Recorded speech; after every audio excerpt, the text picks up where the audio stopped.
Before dawn, Constantinople was already burning. The bells of Hagia Sophia rang not in celebration, but in terror. Flames cracked through wooden rooftops. Smoke rolled like a wounded giant across the sky. That morning, the city did not wake up. It was shaken awake. For 70 days, cannons had hammered the ancient walls. Metal, stone, and history itself screaming under the weight of Ottoman fire.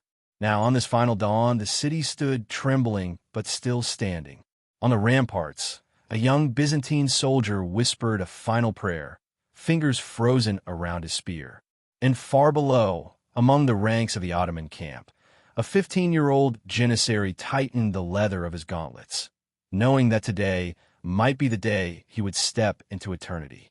Across the plains, the great cannons, those monstrous bronze beasts forged by Urban, were being loaded again. Each shot was not just iron and gunpowder. It was time itself, smashing against the dying empire. Mehmed, mounted on his black steed, surveyed the walls through the rising smoke. His commanders waited for the final command.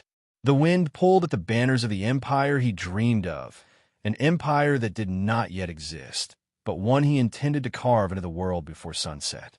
History was not watching. It was holding its breath. The imperial gamble. At the Ottoman command tent, maps lay scattered beneath flickering lantern light. Lines of strategy, arrows of attack, and symbols of siege engines covered every inch. The final plan was ready. Mehmed knew the cost. The empire he dreamed of would be built on the bodies of those who followed him. But if he hesitated, even for a moment, Constantinople would remain an unreachable ghost, forever the jewel denied to countless sultans before him. Night after night, he walked the camps in silence. He saw the weary eyes of soldiers, the cracked hands of cannon crews, the quiet murmurs of exhausted janissaries huddled around dwindling fires.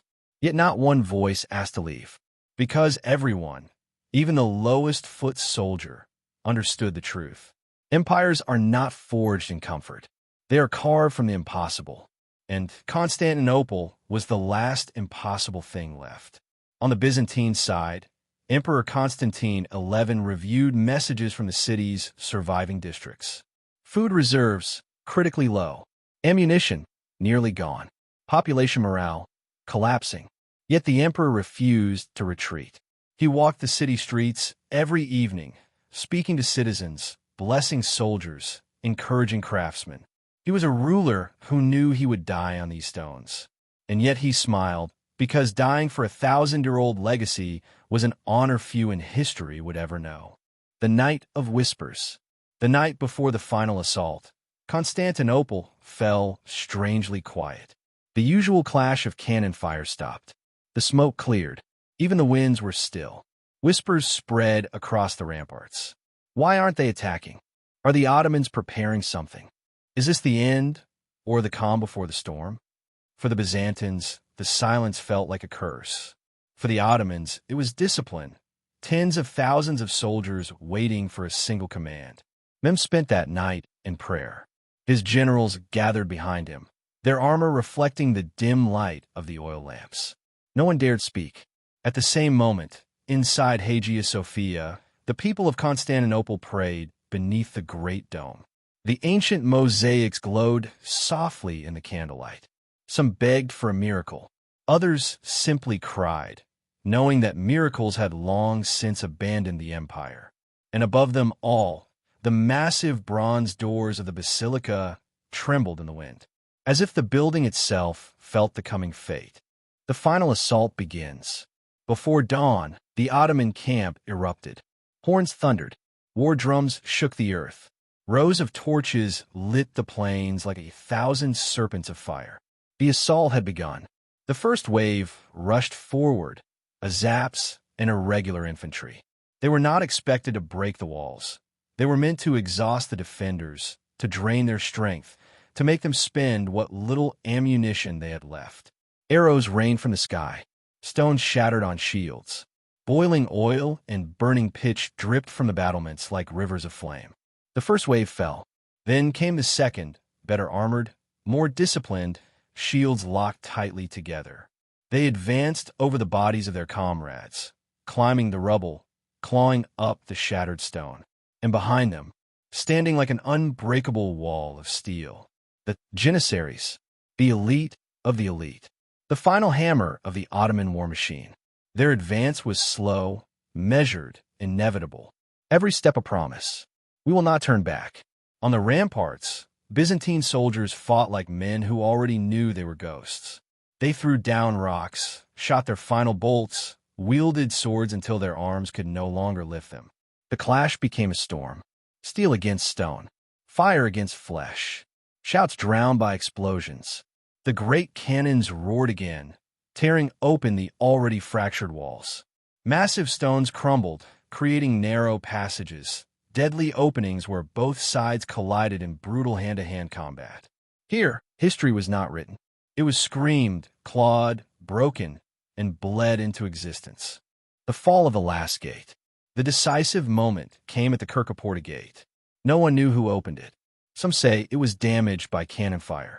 Others claim a group of exhausted soldiers forgot to bar it properly.